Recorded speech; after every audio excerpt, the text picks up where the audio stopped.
Vláda schválila grantovú schému, ktorá podporuje návrat našich odborníkov zo zahraničia.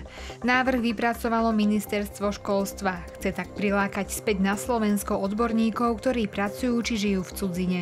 Po návrate by mali pôsobiť vo verejnej sfére. Motivovať ich chce príspevkom od 10 do 50 tisíc eur.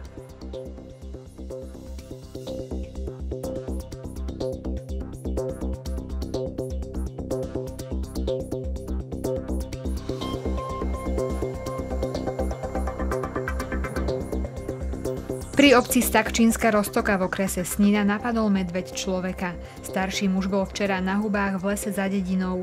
Po strete so zvieraťom má poranenú dolnú končatinu. Pomoc si privolal sám z mobilného telefónu. Je hospitalizovaný v Snínskej nemocnici. Odborníci odporúčajú ľuďom v čase zberu lesných plodov obchádzať húštiny, kde môže odpočívať zver.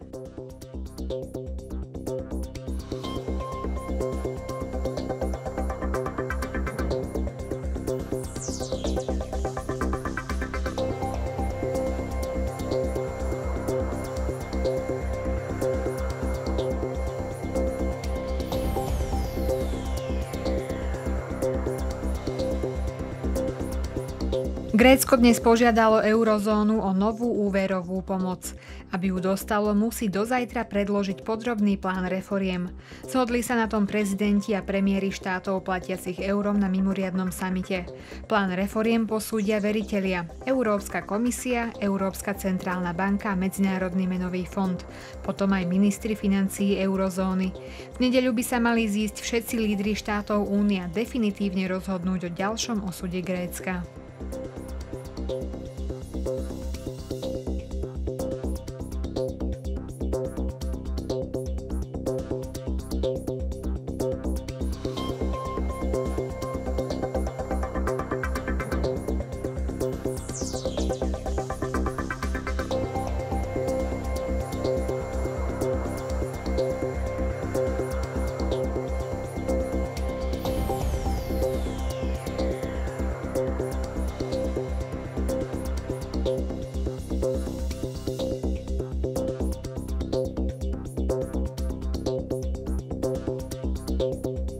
Viacerými európskymi štátmi sa v noci na dnes prehnali silné búrky sprevádzané prívalovým dažďom a veľkým vetrom. Napáchali škody, zranili ľudí a spôsobili problémy v doprave. V Poľsku prišiel o život muž, keď na jeho auto spadol strom. V Česku zaznamenali v noci vyše 51 000 úderov blesku a padali tam aj krúpy. V Nemecku tornádo strhlo desiatky striech, v Rakúsku zostalo bez elektriny asi 14 000 domácností.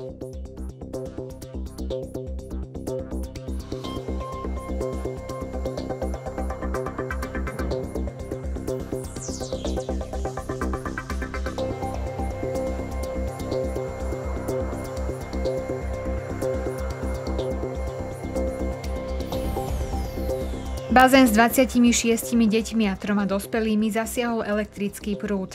Stalo sa to v letnom kempe v okrese Litomiežice v Českej republike.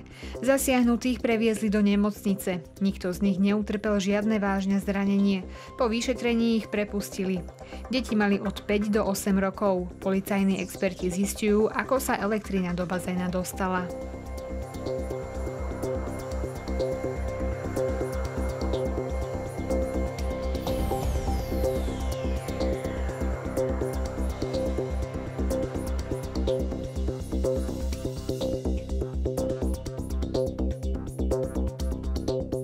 Vo Vietname sa tesne pred dokončením zrútila 45 metrov vysoká socha Budhu. Stavali ju 3 roky a jej výstavba bola už v poslednom štádiu. Nikto sa nezranil. Miestne úrady príčinu zrútenia sochy vyšetrujú.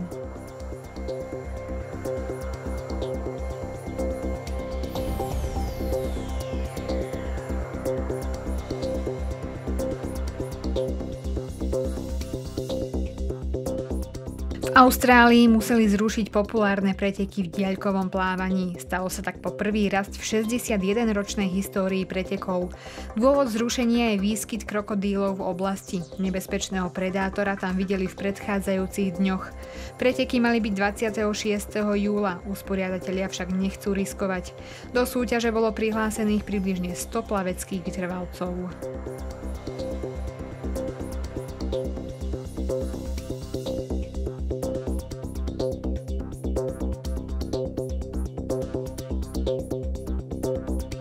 Na náročnú turistiku sa cez víkend vydalo 21 nepočujúcich. V Malej Fatre absolvovali 11-kilometrovú trasu, ktorú začali na lanovke Vrát na Chleb a pokračovali na Hromové a Poľudňový Grúň. Potom sa vrátili späť. Najmladšou účastníčkou bolo nepočujúce 3-ročné dievčatko a najstarší turista bol nepočujúci 71-ročný dôchodca. Organizátorom bol predseda Centra nepočujúcich ANEPS Kremnica Igor Švaňa.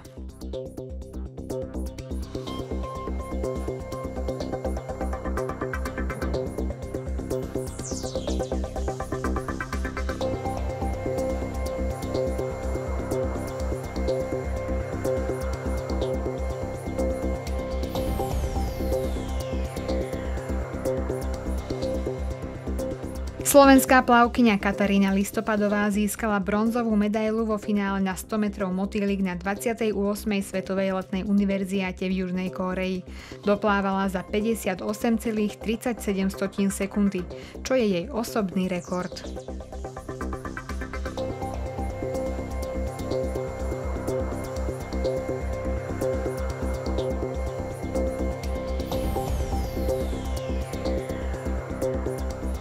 V noci bude oblačno až zamračené, miestami najmä vo východnej polovici územia môže sprchnúť či prísť búrka. Teplota klesne na 18 až 12 stupňov. Cez deň bude premenlivá oblačnosť, prehánky sa môžu vyskytnúť najmä na severe. Teplota vystúpi na 24 až 29, na severe a hore hroní na 19 až 24 stupňov.